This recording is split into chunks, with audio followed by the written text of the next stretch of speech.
Now, a leading international event dedicated to photojournalism, the 37th edition of Visa pour l'Image in the south of France is currently underway.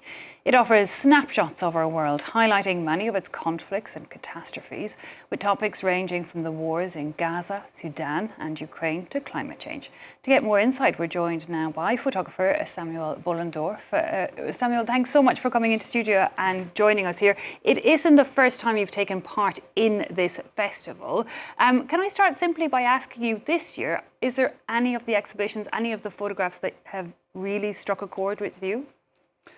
Well, of course, there is the Gaza pictures, because as you know, it's really difficult for journalists to. No journalist can access there, and we have only the pictures of the journalists who are still alive in Gaza. And there were 2 exhibitions and a special screen show about what's happening there, and it's really important to be able to continue to see, and I hope they will struggle for continuing to give us access to what's happening there. Yeah, to have that testimony, that record of the atrocities, the annihilation of the people that's happening in Gaza. But let's maybe turn to your own offering this year. It's hashtag, I believe. Hashtag Paradise is called. It's very different from what one would expect a photographer to propose. They're actually not your pictures at all. They are not my pictures, but I select it and I shoot pictures of my screen, but has a field of reportage. But the idea, you're right, I'm a photographer. I've been traveling around the world, a lot about climate change. No, sorry, about environmental issues, and many inquiries, which were really important because it was about eco-seeds or things like that. Mm-hmm. But to work about climate change, I was thinking, but I won't take planes and planes and planes to document something which is already documented by local photographers and also by the people who are affected by the pictures. That's why I decided for the last 3 years to collect pictures people are sharing or posting when they are affected by the catastrophe of the climate change. And how did you go about, there's so much out there on social media. I mean, what were your criteria for selecting the pictures? First of all, the actuality. When something happens, I'm gonna look for the pictures with an hashtag. So hashtag Paradise is linked to the city of Paradise, which have been destroyed by the fires in California 3 years ago. Mm-hmm. And that was the beginning of my work. And with those hashtags, I was looking for the pictures. And, which is really important is also what people are sharing, the way they are reacting, the emojis, the comments and things like that they add on the pictures are really showing us a part of our humanity, the deny, the consideration, but also the complotism, the mysticism, and all those reactions human beings have.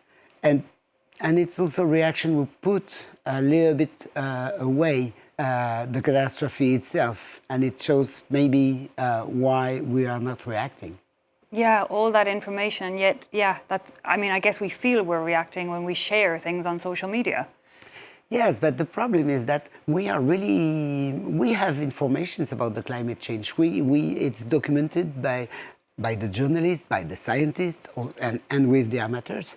But we are not changing. We should take really strong decision, or politics and the opinion is not strong enough. Is not maybe convinced enough that there is no way no other way to change the problem as changing a way of life. Is it in a way because we have too many photographs? I mean, in the past, there was, the photographers that went into these areas that most of us didn't see, and then their image had that power to stop you in your tracks. Yeah, you're right.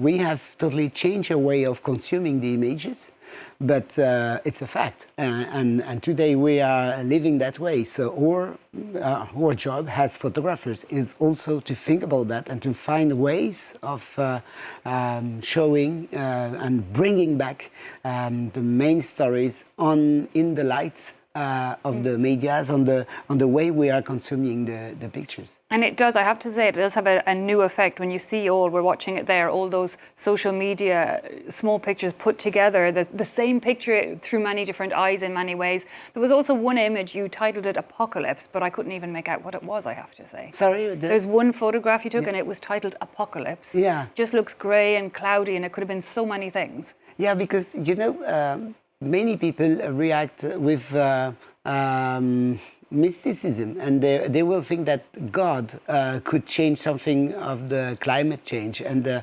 also this is important. I think you see the picture with prey in California, for example. Many people call for prey for LA or things like that, but it won't change the climate change. And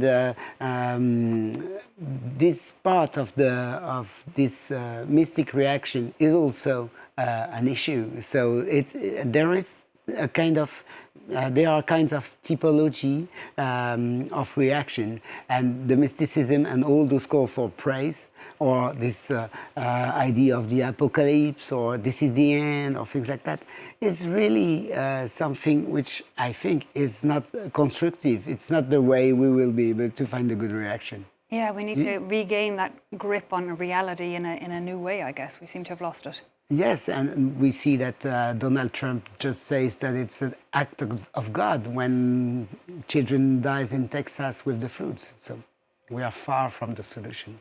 Samuel Bollendorff, it's been a pleasure to look at your images, something a bit different for us there. Thanks so much for coming in and joining us. Thank you very much. And just for our viewers, the Visa pour l'Image Festival runs in Perpignan until the 14th of this month, and it's free once you're there in the town to go and see a vast variety of exhibitions.